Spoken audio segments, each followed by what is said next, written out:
Bienvenue dans le podcast Nouvelle Conscience. Nous discuterons ensemble de projets, d'œuvres et d'acteurs vecteurs d'espoir pour l'édification d'un monde plus respectueux du vivant et de soi-même. Je suis Manon Sala et je chemine depuis longtemps pour comprendre le lien intrinsèque entre le bien-être individuel et l'élan du collectif. Je vous invite à me joindre dans ce jeu de pistes afin de semer ensemble les indices vers une nouvelle conscience.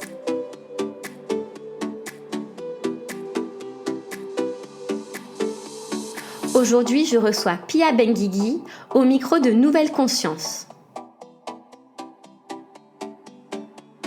Pia Benguigui est la présidente du réseau étudiant pour une société écologique et solidaire, le RESES. Créé en 2007, le RESES est une association nationale qui regroupe près de 150 associations locales engagées autour des thématiques environnementales et solidaires. À travers son expertise et ses outils de vulgarisation, le RESES fournit les clés de compréhension nécessaires aux enjeux climatiques et environnementaux du XXIe siècle. Sans pour autant diminuer l'impact de l'engagement individuel, Pia souligne ici la nécessaire action globale pour faire face à l'inaction des pouvoirs publics et des acteurs internationaux.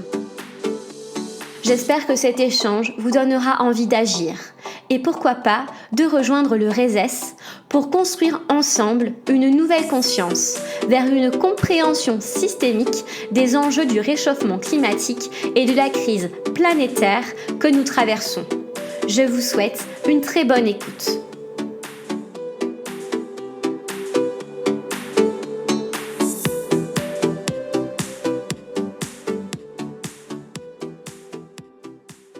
Bonjour Pia.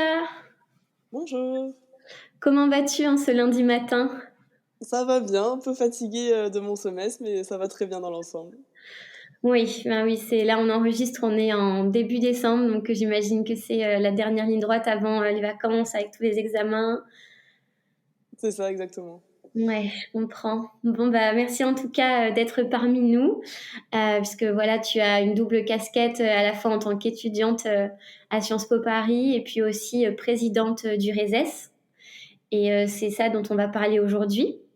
Voilà, donc de cette association dont le nom a changé récemment, c'était en mai dernier. Donc le réseau pour une société écologique et solidaire qui regroupe 140 associations dans 120 établissements à travers la France, dans 45 villes en France aussi. Donc voilà, une organisation assez étendue, vraiment considérable.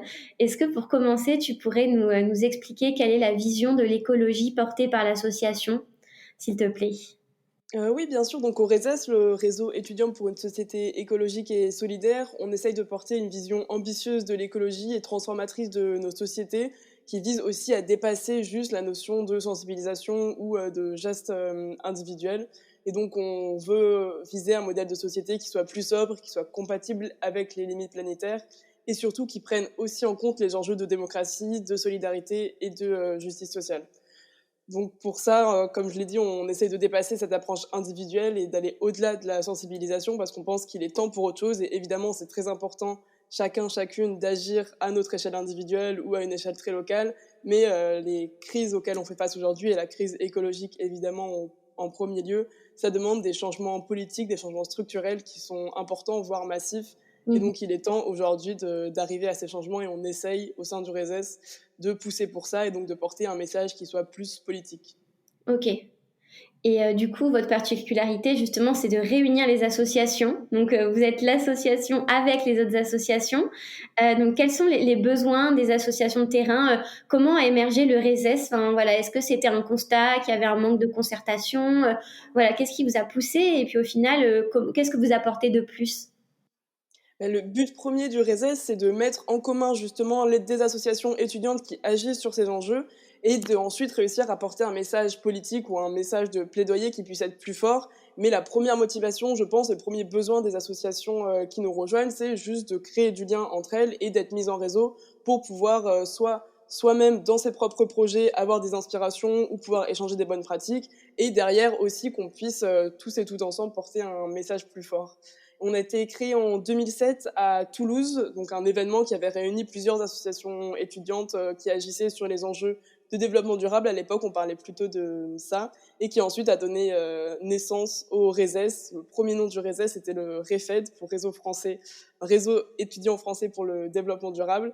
Et on a changé de nom justement il y a quelques mois parce qu'on trouvait que la notion de développement durable était trop associée à du greenwashing ou à une vision de l'écologie qui représente seulement un pan plutôt croissance verte et plutôt technologique.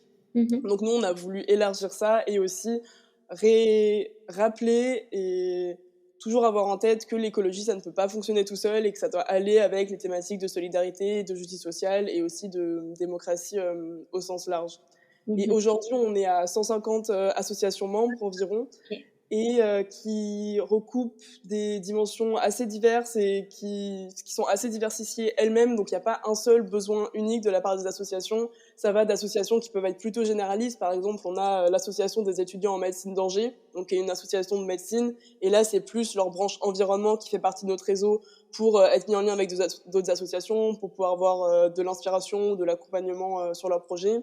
On a Oui. aussi des associations plus grosses, par exemple Climate, qui est une autre grosse association de jeunesse sur les enjeux écologiques.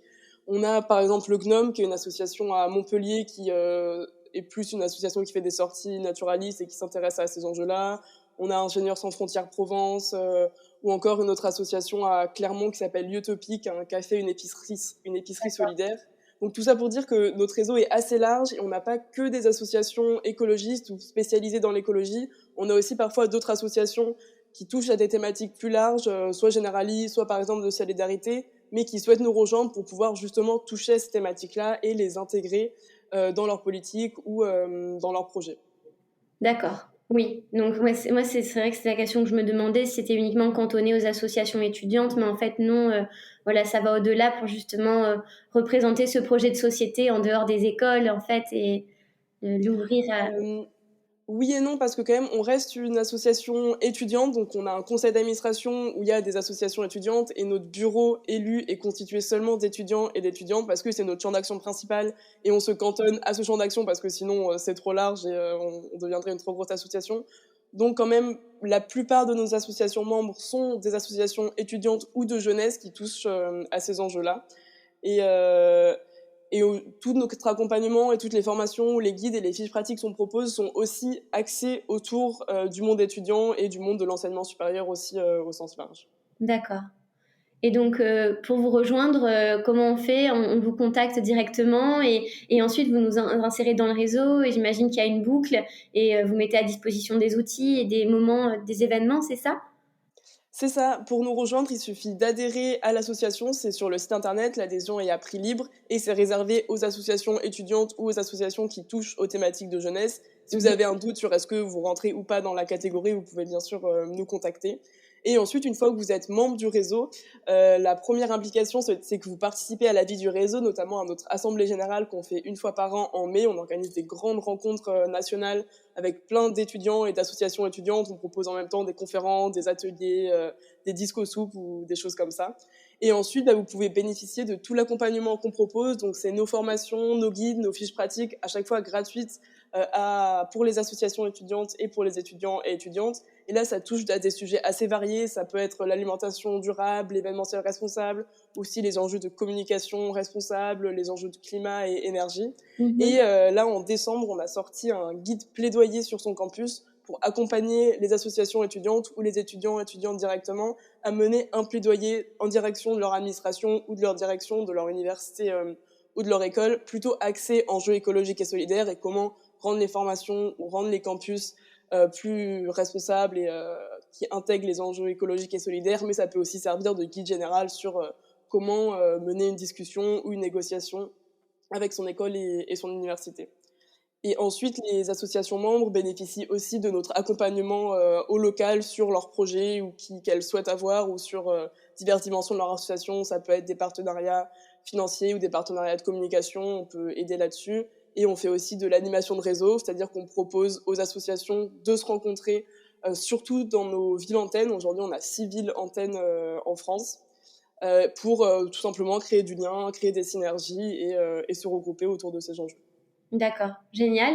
Et donc, bon, finalement, l'association est ancienne, hein, puisque tu disais qu'elle avait été créée en 2007. Est-ce que, du coup, il y a eu une évolution? Donc, tu as dit que des antennes s'étaient développées. Est-ce que tu sens que c'est vraiment un besoin qui augmente de la part des étudiants? Voilà, comment ça a été accueilli en 2007? Est-ce que tu as vu, voilà, un changement?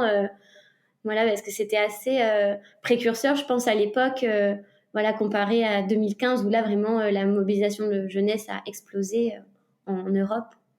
C'est vrai qu'on a cette chance d'être un réseau assez ancien finalement, alors qu'en 2007, cette thématique-là n'était pas au centre du jeu, et ce qui nous permet aujourd'hui d'avoir une reconnaissance au niveau institutionnel et dans le monde de l'enseignement supérieur qui est assez présente et donc qui nous permet de pouvoir parler à de nombreux acteurs différents et d'être reconnu comme un acteur de référence sur ces Oui, enjeux. Et ensuite, pour être honnête, j'étais pas là en 2007 vu que j'ai 22 ans aujourd'hui, mais je pense que le grand changement qu'il y a eu, c'est peut-être pas vraiment les associations étudiantes elles-mêmes qui ont quand même toujours été là. Et nous, ça fait quelques années qu'on regroupe de nombreuses associations qui sont sur ces thématiques, qui font des projets en lien avec ces thématiques, qui font des plaidoyers en lien avec les enjeux écologiques et solidaires. Mais le grand changement depuis, en effet, 2015, le début du mouvement climat, et surtout depuis 2018-2019, où là, ça a été vraiment la jeunesse, les étudiants et les étudiantes, pas que évidemment, mais beaucoup de monde qui est sorti dans la rue avec les grèves climat et tous les mouvements qu'il y a eu. Là, depuis ce moment-là, surtout dans le monde de l'enseignement supérieur, donc dans les écoles et dans les universités, on remarque qu'il y a quand même beaucoup plus d'écoute qu'avant et beaucoup plus d'attention qui est portée à la voix étudiante.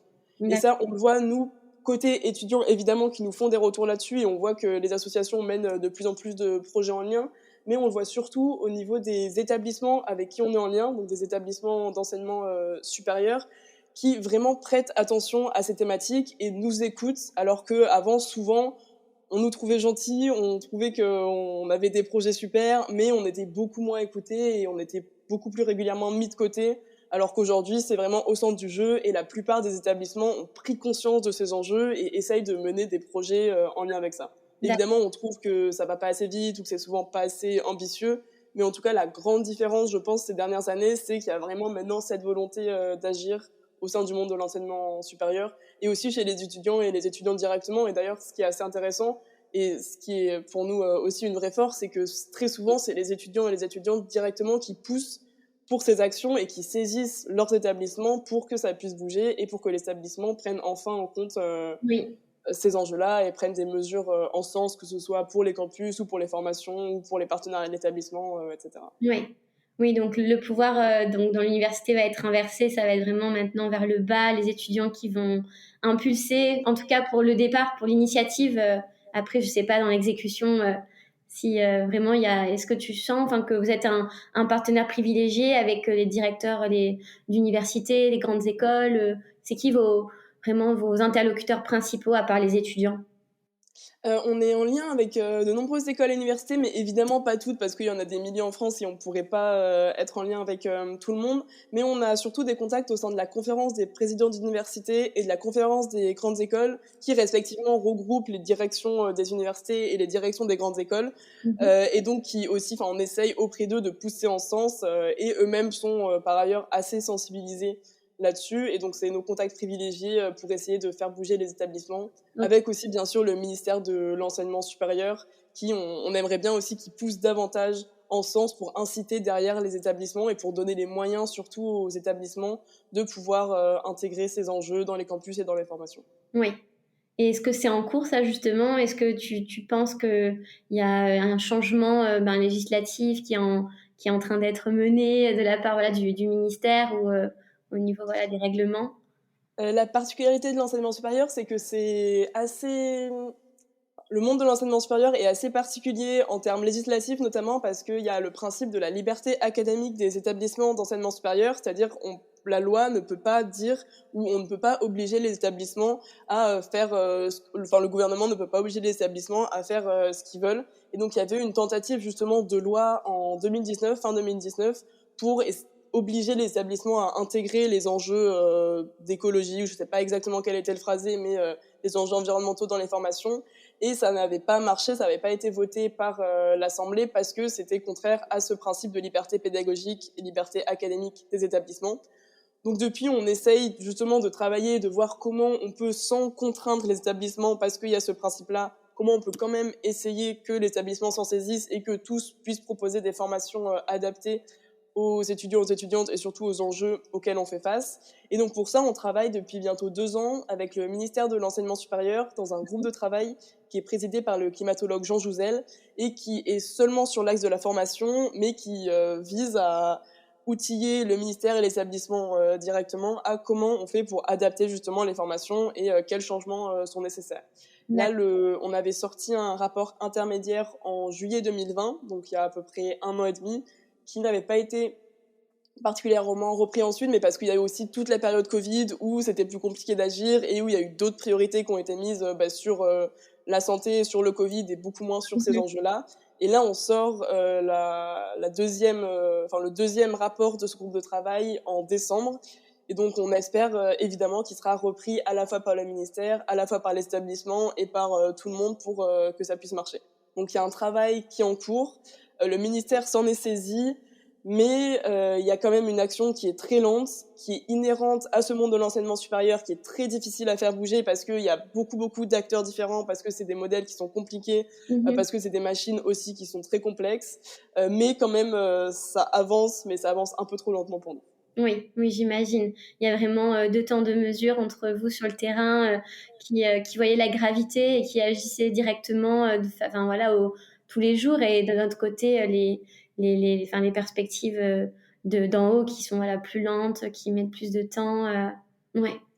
Ouais, c'est ça, et ça peut être assez frustrant parce que pour nous, l'urgence, enfin, une des urgences et un des plaidoyers qu'on porte aussi parce qu'on a cette particularité d'être actif sur le monde étudiant, c'est au Mhm. niveau de notre formation en tant qu'étudiant étudiante. On pense que tous les étudiants devraient être formés aux enjeux écologiques et de solidarité, à la fois en formation initiale, c'est-à-dire avoir un socle commun de qu'est-ce que c'est la crise écologique, qu'est-ce que c'est le changement climatique, juste pour pouvoir comprendre un peu ce qui nous arrive et Oui, surtout ce qui va nous arriver dans les années à venir, mais aussi on pense que chaque filière et chaque cursus doit aussi adapter ses cours pour intégrer ces enjeux-là, pour que derrière tous les métiers ou quasiment tous les métiers puissent les intégrer, vu que évidemment à la fois aujourd'hui et à la fois demain, on devra adapter et modifier nos professions, nos métiers et notre modèle de société pour arriver à un modèle sobre, un modèle de société écologique et solidaire.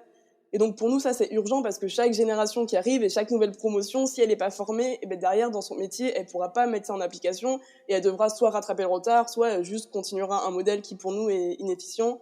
Et donc chaque année de perdu, chaque promotion de perdu, c'est des milliers ou des millions d'étudiants, enfin plutôt des milliers, qui ne sont pas assez formés et qui auront un manque à rattraper derrière. Donc c'est pour ça qu'on pousse pour que ça se fasse le plus vite possible, mais tout en aussi évidemment prenant le temps de faire ça bien et de faire ça correctement. Donc ça oui, peut être frustrant et il y a ces deux dimensions à prendre en oui. compte.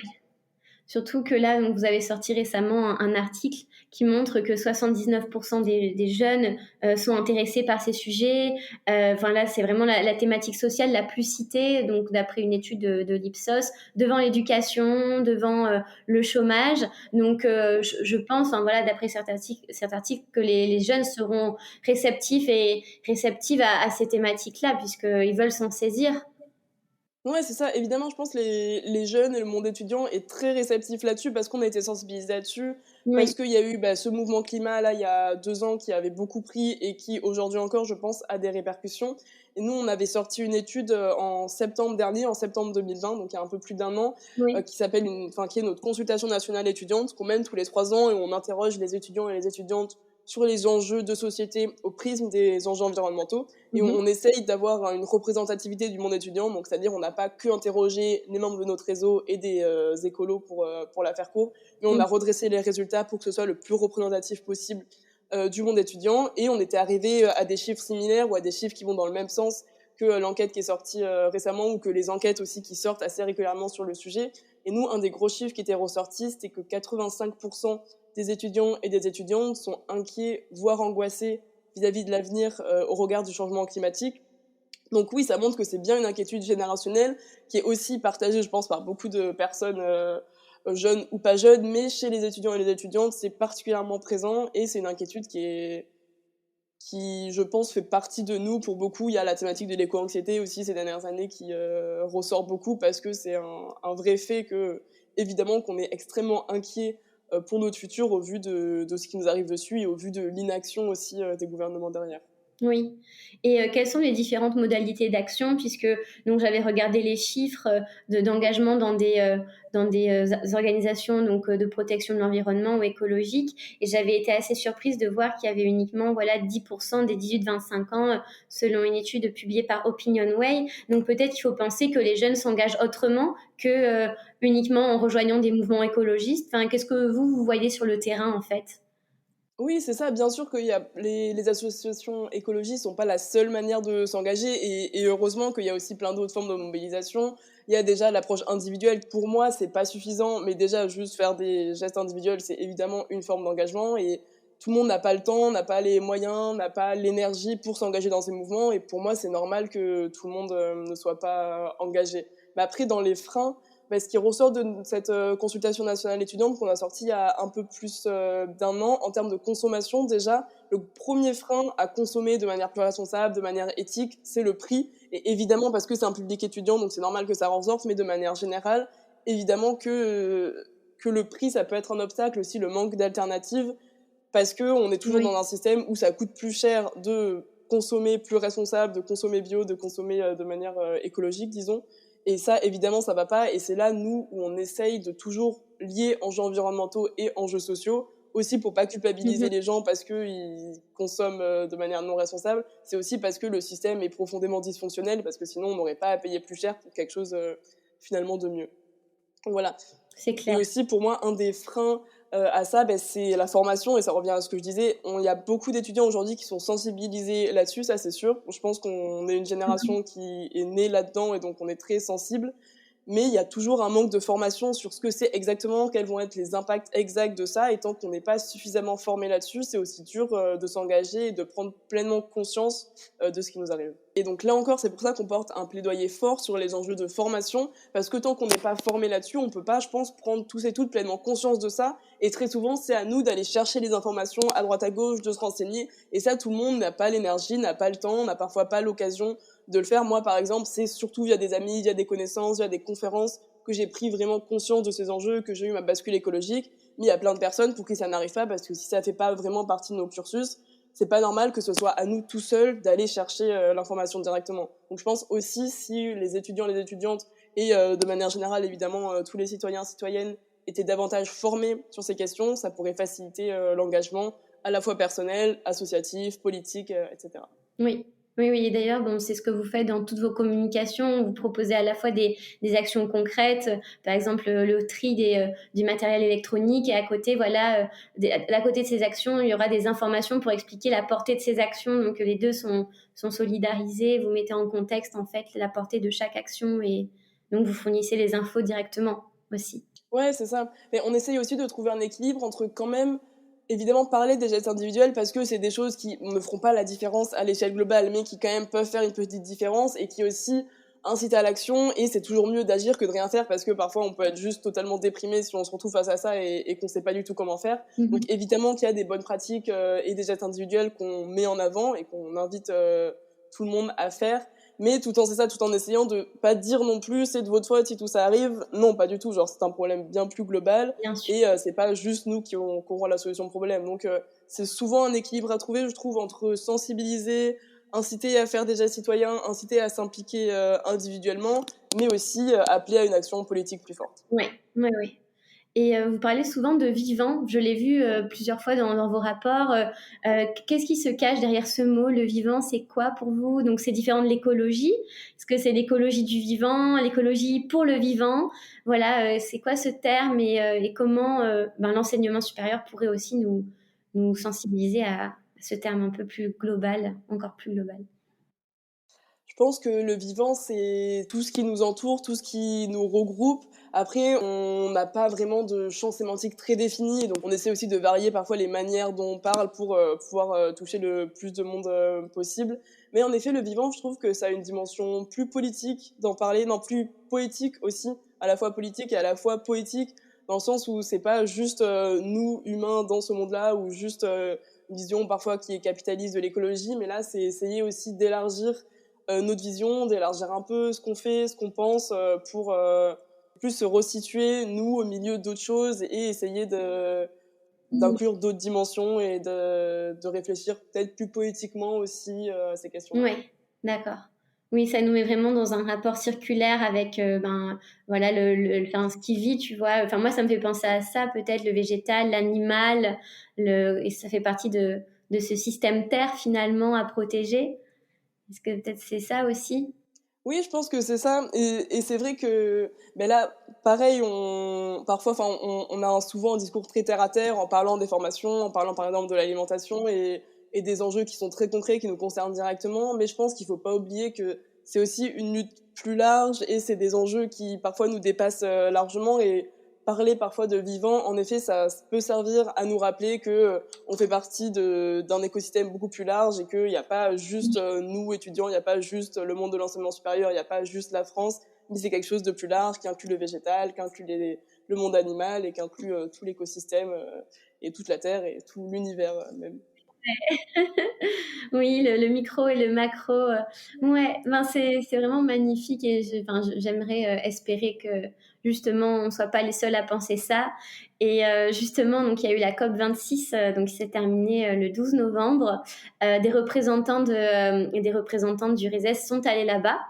Et quelles conclusions en avez-vous tirées? Voilà, qu'est-ce que ça a impulsé chez vous de positif ou de négatif? C'est ça, donc on a pu envoyer 7 jeunes, enfin 7 étudiants et étudiantes directement sur place pour suivre directement les négociations.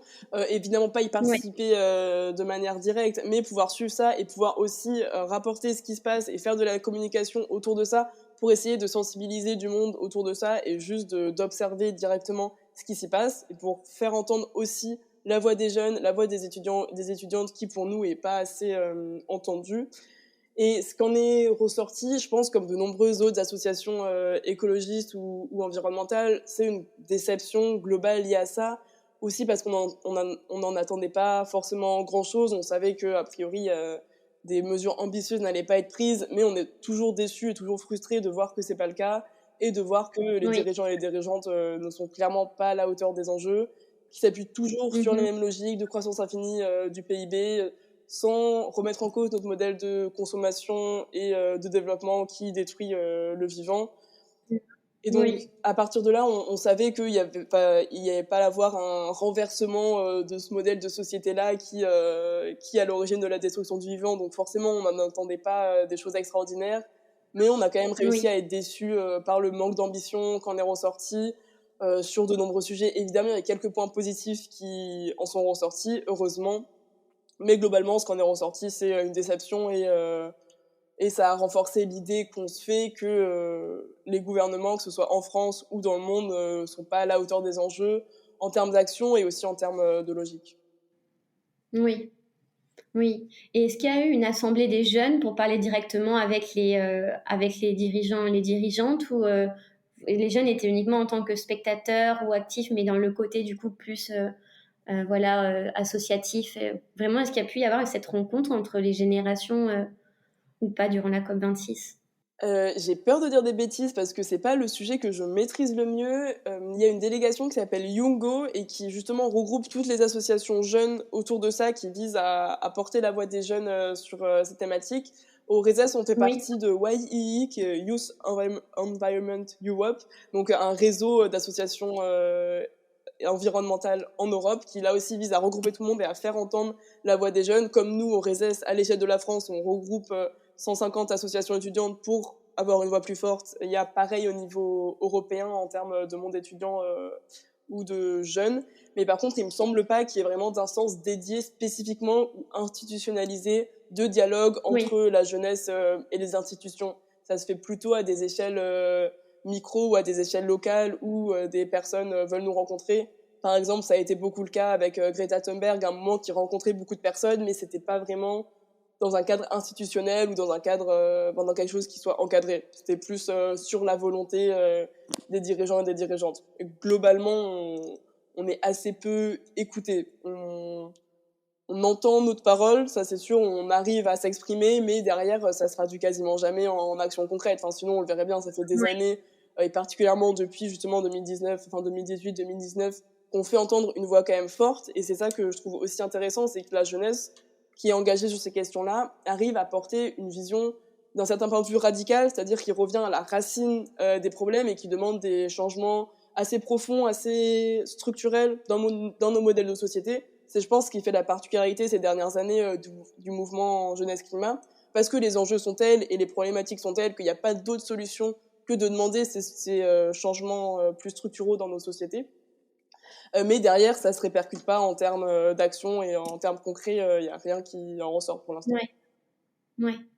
Ouais, c'est fou que ce soit les jeunes qui aient cette vision systémique de l'écologie globale et enfin voilà, certains adultes l'ont aussi, tu vois, mais en tout cas ceux qui dirigent n'arrivent pas à l'intégrer et à la prendre en compte. Enfin, ça paraît tellement moi ça je suis toujours sidérée, tu vois, quand de faire ce constat. Oui, bah, c'est tout le problème auquel on fait face, je pense, c'est que tous ceux qui ont cette vision-là ne sont pas au pouvoir et inversement, tous ceux, ou non, bien sûr, Oui, presque tous ceux, on peut pas faire de trop grosses généralités, qui sont au oui, pouvoir oui. n'ont juste, pour moi, pas vraiment compris ce qui était en jeu exactement et sont encore dans une vision plutôt Mhm. partielle de la crise écologique dans le sens où, ok, bon, ben, en agriculture, par exemple, on va faire une petite modification par là, dans les transports, on Oui. va faire une autre petite modification par là, mais ça manque pour moi, en tout cas au niveau national, de vision vraiment systémique où on se dit, ok, en fait, c'est vraiment tout notre modèle à repenser et c'est pas juste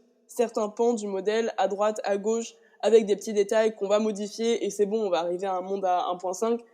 Non, c'est vraiment quelque chose de beaucoup plus systémique parce que c'est tout notre modèle de société, de consommation qui est à la source du problème. Et donc forcément, si on Mhm. n'arrive pas à repenser en profondeur ce modèle-là, ça peut juste pas fonctionner.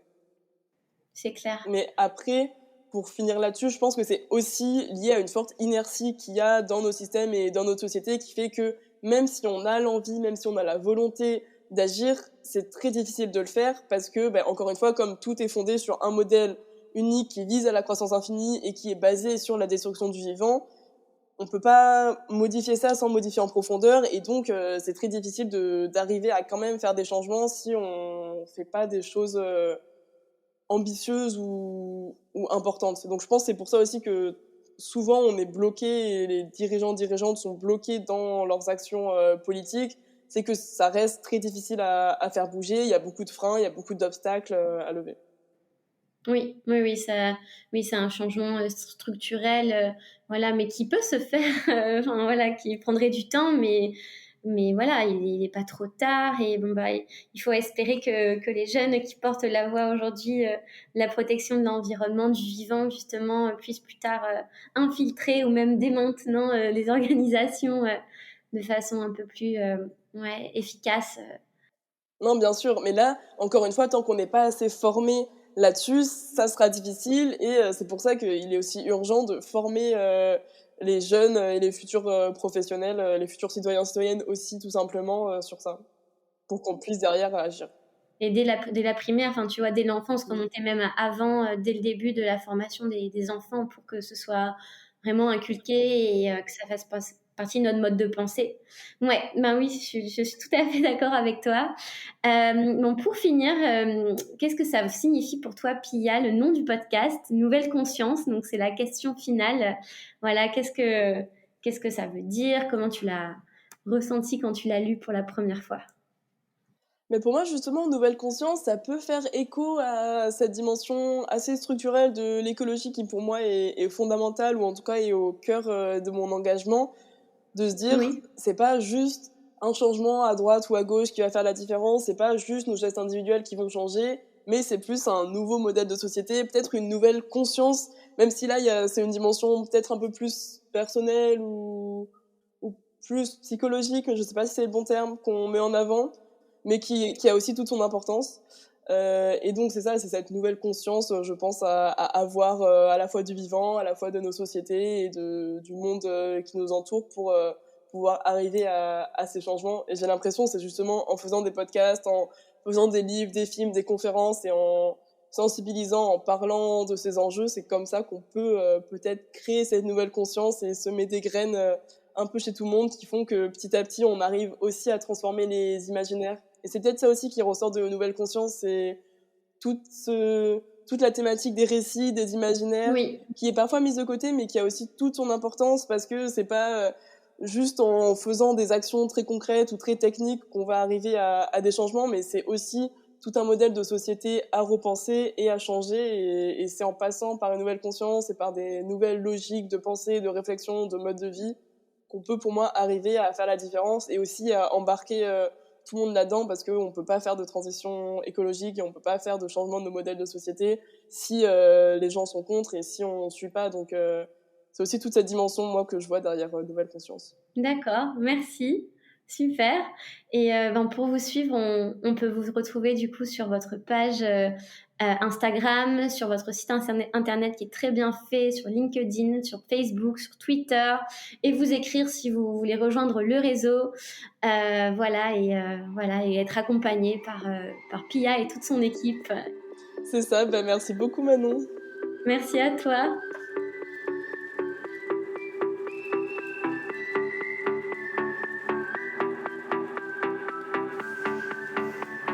Merci pour votre écoute. Si ce podcast vous a plu, la meilleure façon de le soutenir est de lui laisser 5 étoiles sur iTunes, Spotify et sur Apple Podcasts. N'hésitez pas également à me laisser un commentaire et à me suivre sur la page Instagram Nouvelle Conscience Podcast. Vous pouvez aussi m'écrire. Je suis toujours ravie de vous lire, de vous répondre et de partager avec vous des idées autour de ce projet de Nouvelle Conscience. Aussi, si vous souhaitez vous engager de façon simple et impactante, je partage dorénavant tous les mois des initiatives que vous pourrez retrouver dans ma bio Instagram, telles que des pétitions, des événements ou des rencontres. Je vous dis à dans 15 jours. En attendant, prenez soin de vous et à bientôt!